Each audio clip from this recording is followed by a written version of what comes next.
बिस्मिल्लाहिर्रहमानिर्रहीम। अस्सलामु अलैकुम वरहमतुल्लाहि वबरकातुहू। दोस्तों, आज आप हजरात के सामने नमाज में तकबीर उला और रुकू और सजदे में कही जाने वाली तकबीर के ताल्लुक़ से कुछ ऐसे बारीक और नाजुक मसले पेश कर रहा हूँ कि अगर उन तकबीरों में आपने कहीं कोई गलती की है तो या तो आपकी नमाज नहीं हुई, या नमाज फासिद हो गई, या फिर जो है कुफ्र तक पहुँच गए। देखना मैं कितने नाजुक मसले बता रहा हूँ आपको। ये किताब मेरे हाथ में है, किताबुल मसाइल जिल्द नंबर 1 सफ़ा नंबर 284-285। खोल के देख लीजिएगा इसका, आपको ये तमाम मसाइल मिल जाएंगे जो मैं बताने जा रहा हूँ। हूबहू जो है नकल कर रहा हूँ किताब से, अपने पास से कुछ नहीं मिलाऊंगा इसमें।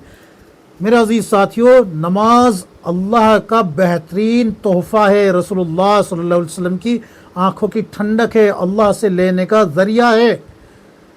नमाज बेहयाई और बुरी बातों से रोकती है, और अल्लाह तबारक व तआला ने ये नहीं कहा इक़रा सलाह के नमाज पढ़ो, बल्कि अकीमिस सलाह के नमाज कायम करो।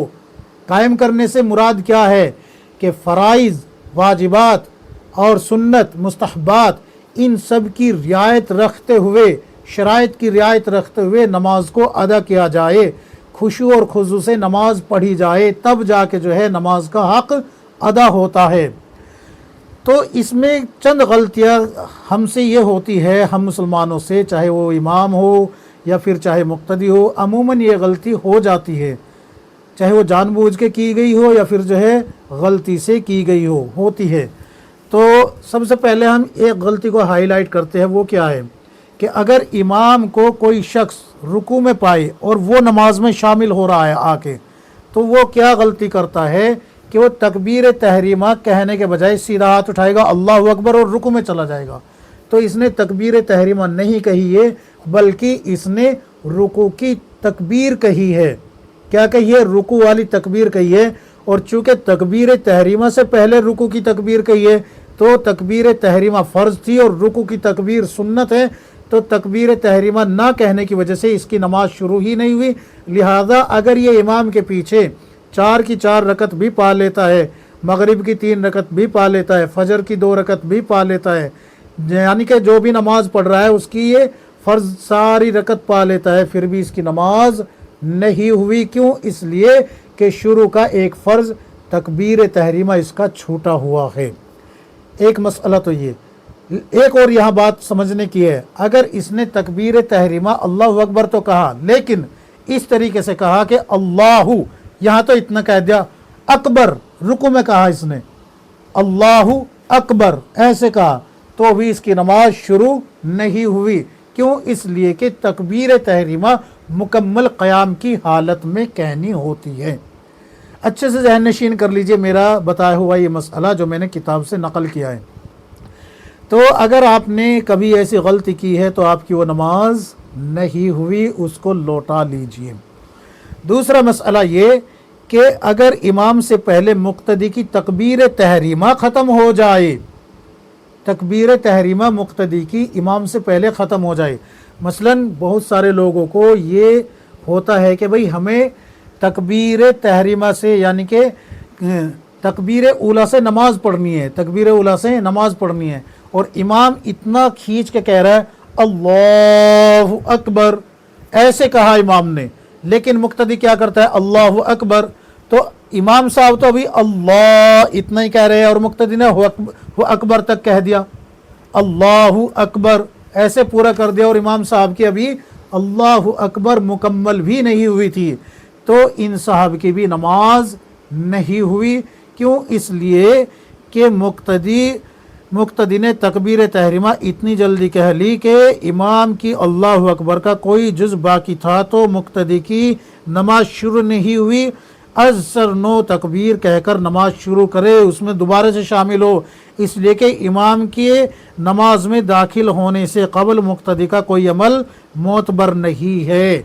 इस किताब के अंदर इस तरीके से ये मसला लिखा हुआ है, पूरा पढ़ के सुना दिया मैंने आपको। तो 2 मसले हो गए।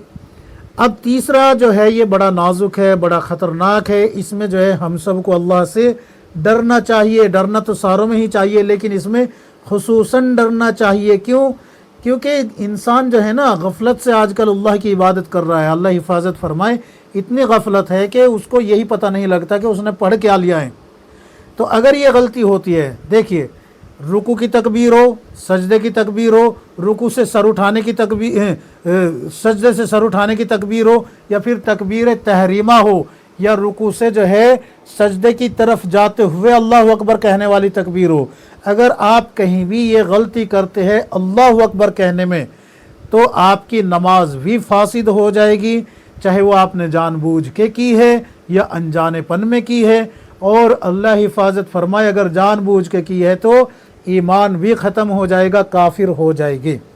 وہ کون سی غلطی ہے سن لیجئے، لفظ اللہ میں جو الف ہے شروع میں، اگر اس کو مد کے ساتھ کھینچ لیا اللہ اکبر ایسے کہا تو آپ جو ہے نماز بھی کھو بیٹھے اپنی اور ایمان بھی کھو بیٹھے۔ اگر آپ نے لفظ اللہ تو صحیح کہا لیکن اکبر کے حمزہ کو اکبر کہہ دیا تو بھی آپ کی نماز اور ایمان دونوں ختم ہو جائیں گے۔ اگر جان بوجھ کے کہا ہے تو ایمان بھی ختم ہو جائے گا، اور اگر انجانے پن میں کہا ہے پتہ ہی نہیں تھا تو پھر ایمان تو نہیں گیا لیکن آپ کا جو ہے نماز آپ کی نہیں ہوئی، آپ کی ذمہ نمازیں پڑی ہوئی ہے جہاں جہاں آپ نے یہ غلطی کی ہے۔ لیکن حضرت مفتی سلمان صاحب منصور پوری حفیظ اللہ نے بالکل صاف لفظوں میں مؤذن اور امام اور مقتدی تینوں کو جمع کر کے یہ بات کہی ہے کہ ان کو اللہ سے ڈرنا چاہیے، اللہ سے ڈرنا چاہیے کہ یہ اتنی غفلت برتتے ہیں کہ اللہ کے نام کا مفہوم ہی بگاڑ بیٹھے، لفظ اکبر کا مفہوم ہی بگاڑ بیٹھے۔ ان کو ڈرنا چاہیے اللہ سے، ان کو اپنے ایمان کی خیر منانی چاہیے، چاہے وہ امام ہو، چاہے وہ مؤذن ہو، چاہے وہ مقتدی ہو۔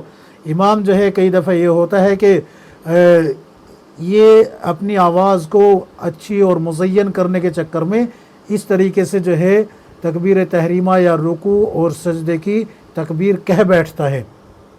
مؤذن جو ہے اپنی آواز کو اچھا اور مزین کرنے کے چکر میں اور یہ بتانے کے چکر میں کہ میں اچھا مؤذن ہوں، یہ غلطی کر بیٹھتا ہے، تو لہٰذا ان کو خوف کھانا چاہیے اللہ سے، اور اسی طریقے سے مقتدیوں کو بھی جو ہے اللہ سے ڈرنا چاہیے کہ اللہ تبارک و تعالیٰ نے سب کے بارے میں یکساں حکم نازل فرمایا ہے۔ ایسا نہیں کہ بھئی مقتدی کے لیے الگ ہو جائے گا، امام کے لیے الگ، نہیں، غلطی ہوتی ہے، سب کے لیے یکساں ہے۔